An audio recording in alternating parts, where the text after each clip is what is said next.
इस भयानक जंग के बीच खौफनाक साजिश का कच्चा चिट्ठा लेकर हाजिर हूं मैं, प्रशांत चुरहे। क्या ईरान के नए सुप्रीम लीडर मुस्तबा खामनी अमेरिका और इजराइल पर बहुत भारी पड़ने जा रहे हैं? मुस्तबा खामनी ने ईरान का तीसरा सुप्रीम लीडर बनते ही इजराइल पर सबसे ज्यादा हमले किए। मिसाइलों की 31वीं लहर इजराइल को दहला चुकी है, तो वहीं रूस ने अमेरिका और इजराइल का बिना नाम लिए चेतावनी दे दी कि अगर मुस्तबा खामनी को जरा सी भी खरोंच आई तो पुतिन सीधे सीधे जंग में कूद पड़ेंगे।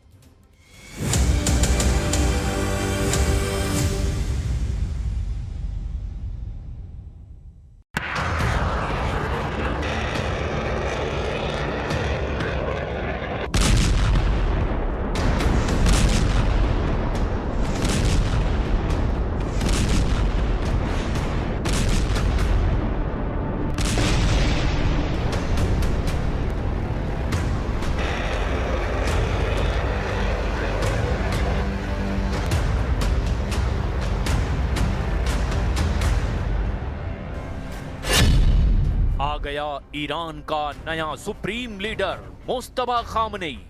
उड़ा दिए ट्रंप नेतन्याहू के होश।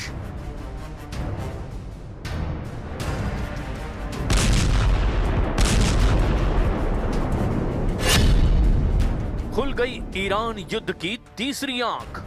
तेल अवीव में मिसाइलों से तबाही।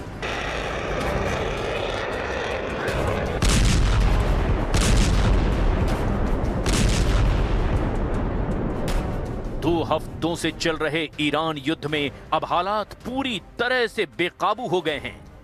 सुप्रीम लीडर अली खामनी के दूसरे बेटे मुस्तबा खामनी ने अब ईरान के सुप्रीम लीडर के तौर पर कमान संभाल ली है और उनके सुप्रीम लीडर बनते ही इजराइल और अमेरिका के अड्डों पर बेतहाशा हमले शुरू हो चुके हैं। खबर है कि इजराइल की राजधानी तेल अवीव में भीषण मिसाइल हमलों से हाहाकार मचा है। 56 साल के ईरानी सुप्रीम लीडर की ताकत और इरादों का इसी से अंदाजा लगाया जा सकता है कि रूस के राष्ट्रपति व्लादिमीर पुतिन ने मुस्तबा खामनेई को गर्मजोशी के साथ बधाई देते हुए एक तरह से अमेरिका और इजराइल को वार्निंग दे दी है कि अगर मुस्तबा खामनेई को मारने की कोशिश की तो नतीजे विनाशक होंगे। इधर ईरान ने पश्चिम एशिया में मौजूद अरब देशों पर हमले 2 गुने से भी ज्यादा बढ़ा दिए हैं। सऊदी अरब से लेकर बहरीन तक ईरान ने तेल युद्ध शुरू कर दिया है। इधर राष्ट्रपति ट्रंप भी ये मानने को मजबूर हो गए कि ईरान में अभी भी जंग करने की क्षमता बची हुई है और ईरानी मिसाइलें इजराइल और अमेरिकी अड्डों पर कोहराम मचा रही है। यानी वक्त के साथ अब मामला बदलता जा रहा है। लेकिन हम शुरुआत करते हैं ईरान के तीसरे सुप्रीम लीडर मुस्तबा खामनेई से, जिन्होंने आते ही पासा पलटना शुरू कर दिया है। मजलिस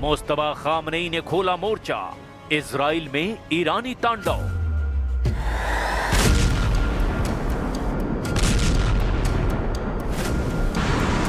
ईरान से मुख्य युद्ध कर रहे अमेरिकी सेंट्रल कमांड ने भले ही दावा किया हो कि हमने ईरान की 90% हवाई ताकत को तबाह कर दिया है, लेकिन हकीकत में अभी भी ईरान पूरी ताकत से आत्मघाती ड्रोन, बैलिस्टिक और हाइपरसोनिक मिसाइलों से हमले करने में जुटा है। ईरान में 130 शहरों पर हमले हो चुके हैं, जबकि इजराइल में ईरानी हमलों से भीषण नुकसान हुआ है। इजरायली सेना के मुताबिक ईरान ने अब तक 29 से ज्यादा मिसाइल लहरें यानी कि मिसाइल अटैक किए हैं। हालांकि इजराइल का आयरन डोम और एरो सिस्टम अधिकांश मिसाइलों को रोक रहा है, लेकिन हमलों की तीव्रता इतनी ज्यादा है कि कई मिसाइलें सुरक्षा घेरे को तोड़कर रिहायशी और औद्योगिक क्षेत्रों में गिर रही हैं। तेल अवीव ईरानी मिसाइलों का मुख्य निशाना बन रहा है। ईरान की क्लस्टर मिसाइलों ने तेल अवीव शहर के मध्य और दक्षिण हिस्सों में भारी तबाही मचाई है। यहाँ कई बार विस्फोटों की आवाजें सुनाई दी है। हाइफा का बजान तेल रिफाइनरी परिसर और यहाँ पर मुख्य पावर प्लांट ईरानी बैलिस्टिक मिसाइलों की सीधी चपेट में आ गए। यहाँ पर जोरदार धमाके हो रहे हैं। रिफाइनरी में लगी भीषण आग की वजह से संचालन पूरी तरह से ठप हो चुका है, जिससे इजराइल में ईंधन की आपूर्ति पर बुरा असर पड़ा है। वहीं छोटे शहर बेत शेमेश पर एक पब्लिक शेल्टर यानी बंकर पर ईरानी मिसाइल सीधे गिरने की वजह से एक ही दिन में 9 लोगों की मौत हो गई है। यहाँ के रिहायशी इलाकों में मलबे की वजह से बहुत ज्यादा तबाही देखी गई है। दक्षिणी इजराइल के बेरशेबा शहर में भी कई मिसाइलें गिरी है, जिससे सैन्य और नागरिक बुनियादी ढांचे को भारी नुकसान पहुंचा है। ईरानी मिसाइलों ने हर्जलिया में वेस्ट वाटर ट्रीटमेंट प्लांट को तबाह कर दिया है, जिससे वाटर सप्लाई रुक गई है। तेल अवीव के पास मौजूद है बनी ब्रैक और रामत गन। इन इलाकों में भी मिसाइलों के गिरने और इंटरसेप्शन यानी कि मिसाइलों को हवा में नष्ट करने के बाद गिरे मलबे से इमारतें और वाहनों को काफी नुकसान पहुंचा है। ईरान ने अपनी 29वीं मिसाइल लहर में विशेष रूप से नेगेव क्षेत्र को निशाना बनाया। यहां इजरायली सैन्य ठिकानों और बुनियादी ढांचों को नुकसान पहुंचाने के दावे किए गए। ईरान ने नए सुप्रीम लीडर मुस्तफा खामनेई की नियुक्ति के बाद ऑपरेशन ऑनेस्ट प्रॉमिस 4 के तहत इजराइल के तेल अवीव और नेगेव रेगिस्तान पर मिसाइलों की 29वीं लहर दागी है। न्यूज़ 18 इंडिया की टीम है इसराइल में रियल ग्राउंड जीरो पर, जहां पे बहुत ज़बरदस्त तबाही हुई है जो ईरान की तरफ से मिसाइल अटैक किया जा रहा है। हालांकि इसराइल की तरफ से भी लगातार ईरान पे हमले किए जा रहे हैं, लेकिन बैलिस्टिक मिसाइल काफ़ी पावरफुल होता है। इर्द गिर्द जो टावर हैं वो भी हम यहाँ पे देख पा रहे हैं कि बिल्कुल क्रम्बल हुए हैं, तबाह हो चुके हैं और घर जो हैं पूरी तरह से बर्बाद हुए। को विजुअल्स में साफ दिख रहा होगा कि किस तरीके की तबाही यहाँ पर इसराइल में हुई है ईरान के बैलिस्टिक मिसाइल से। इधर ईरान की राजधानी तेहरान के प्रमुख तेल डिपो और रिफाइनरियों पर इजरायली हवाई हमलों के बाद शहर के ऊपर जहरीले धुएं का काला बादल छा गया है। विशेषज्ञों ने चेतावनी दी कि अगले कुछ घंटों में शहर में एसिड रेन भी हो सकती है, जिससे मानवीय संकट और गहरा सकता है। वहीं स्ट्रेट ऑफ हॉर्मुज में तनाव की वजह से दुनिया भर में ईंधन की भारी किल्लत और मुद्रास्फीति का खतरा भी बढ़ता चला गया है। ईरान के आंतरिक मंत्रालय ने दावा किया कि उन्होंने देश के भीतर सक्रिय एक इंटेलिजेंस गैंग को पकड़ा है, जो कथित तौर पर इजराइल के लिए जासूसी कर रहे थे। उधर हैंडला हैक जैसे ईरानी हैकर समूहों ने इजरायली ऊर्जा प्रणालियों को हैक करने का दावा किया। उधर ईरान पर बहरीन की सरकारी तेल कंपनी ने अपने शिपमेंट पर फोर्स मेजोर घोषित कर दिया है, जबकि अरब के शयाब तेल क्षेत्र को भी निशाना बनाया गया। इधर अमेरिकी राष्ट्रपति डोनाल्ड ट्रंप ने सोशल मीडिया पर पोस्ट किया कि ईरान के परमाणु खतरे को खत्म करने के लिए तेल की कीमतों में बढ़ोतरी एक छोटी कीमत है। उन्होंने ईरान से बिना शर्त आत्मसमर्पण की मांग की है। रिपोर्ट्स के मुताबिक इजरायली वायुसेना ने ईरान के एस्फान, तबरेज और यज़्द में स्थित भूमिगत मिसाइल कमांड सेंटर को निशाना बनाया। इजराइल का दावा है कि उसने बंकर बस्टर बमों से ईरान की जवाबी हमलों की क्षमता को काफी हद तक कम कर दिया है। अब देखना यह होगा कि मुस्तफा खामनेई की नई युद्ध नीति कैसी रहती है और आने वाले घंटों में कहां-कहां हमले होते हैं।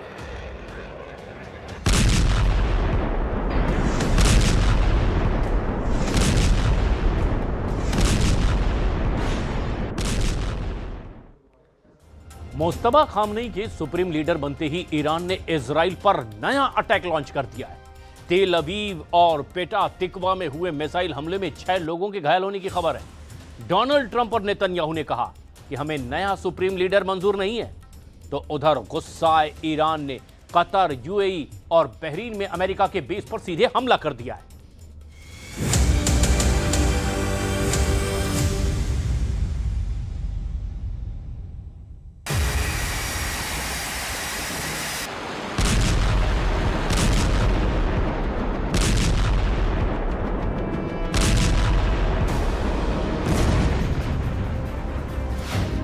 सऊदी अरब के तेल कुओं में दफन होगा तेल अवीव।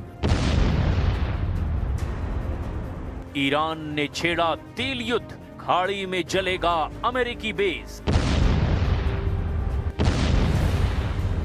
अरब सागर में मौजूद अमेरिकी युद्धपोत यूएसएस अब्राहम लिंकन ने अपना रुख ओमान की तरफ मोड़ दिया है।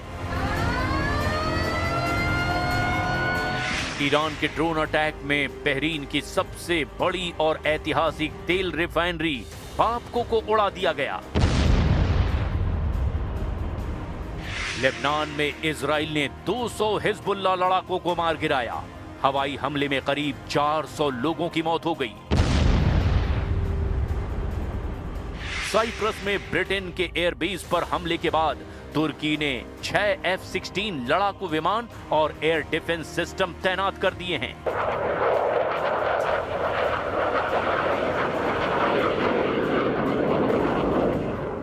मैं इस वक्त इसराइल में उस गाड़ी में बैठा हूं जो बिल्कुल चकनाचूर हुई है ईरान के बैलिस्टिक मिसाइल के अटैक से। आप देख सकते हैं क्या हाल हुआ है। हालत आप देख सकते हैं जो बाहर रहती हैं, और मकानों की हालत आप पूछिए मत के इर्द गिर्द मकानों की हालत क्या हुई है। ये देख सकते हैं आप, मकान खंडर में तब्दील हो गए हैं। और ये आप देख सकते हैं इजरायली डिफेंस फोर्सेस के लोग अब शायद ये समझने की कोशिश कर रहे हैं कि ईरान के बैलिस्टिक मिसाइल यहाँ के एयर डिफेंस सिस्टम में सेंध लगाने में कैसे कामयाब हुए। अब मिसाइलें सिर्फ शहरों पर नहीं गिर रही, निशाने पर हैं तेल के कुएं, रिफाइनरी और अमेरिकी मिलिट्री बेस। क्या दुनिया की अर्थव्यवस्था तेल से जल जाएगी?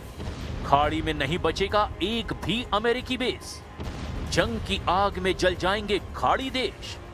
स्ट्रेट ऑफ हॉर्मुज से गुजरने वाला हर जहाज बारूद बन गया है।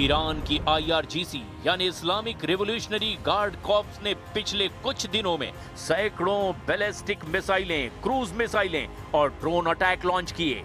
इन सभी हमलों का बस एक ही मकसद था, खाड़ी में अमेरिकी अड्डों की तबाही। कतर में अल उदैद बेस, मिडिल ईस्ट में अमेरिका का सबसे बड़ा मिलिट्री बेस। ईरान ने यहां बार बार हमले किए। धमाकों की आवाज से दोहा गूंज रहा है। कतर की एयर डिफेंस ने सैकड़ों ड्रोन और मिसाइलों को इंटरसेप्ट किया है।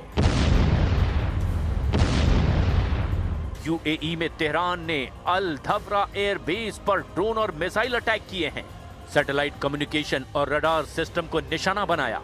अबू धाबी और दुबई में भी कई धमाके हुए। कुवैत में अली अल सलेम एयरबेस पर और कैंप आरिफ जान पर बड़े बड़े हमले हुए। कुवैत ने 178 मिसाइल और 384 ड्रोन को इंटरसेप्ट करने का दावा किया। बहरीन में US 5th फ्लीट हेडक्वार्टर पर अटैक हुए। ऑयल रिफाइनरी और पानी के प्लांट को भी निशाना बनाया गया। चारों तरफ धुआं उठता हुआ दिखाई दिया। इराक के एरबिल में US बेस पर ड्रोन स्ट्राइक हुई। कुर्दिस्तान इलाके में भी हमले हुए। सऊदी अरब में रस तनूरा रिफाइनरी और दूसरे ठिकानों को भीषण ड्रोन हमलों से दहला दिया गया। ईरान ने दावा किया कि सभी हमले अमेरिका और इजराइल के हमलों के जवाब में हुए। ये हमले तब तक जारी रहेंगे जब तक खाड़ी देश अमेरिका को अपनी जमीन इस्तेमाल करने के लिए देते रहेंगे।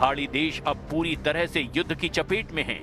अमेरिकी मिलिट्री बेस होने की वजह से वो ईरान के निशाने पर हैं। कई खाड़ी देशों ने अमेरिका से सुरक्षा देने की मांग की है, लेकिन कुछ एक्सपर्ट्स कह रहे हैं कि ये ईरान की एक बड़ी भूल हो सकती है। खाड़ी देश अब अमेरिका और इजराइल के साथ मिलकर ईरान पर अटैक कर सकते हैं। So the US-Israeli attacks are clearly illegal. There's really no doubt about it.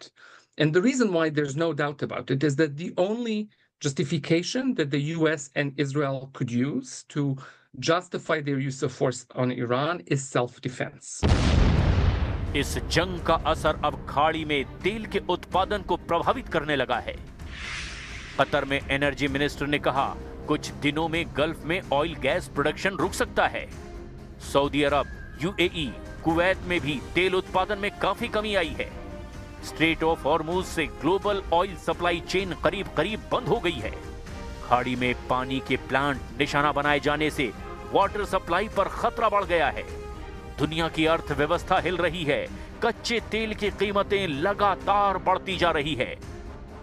Iran के राष्ट्रपति मसूद पजेश्कियन ने गल्फ देशों से माफी मांगी, लेकिन जंग में ईरान का नया सुप्रीम लीडर तैयार है।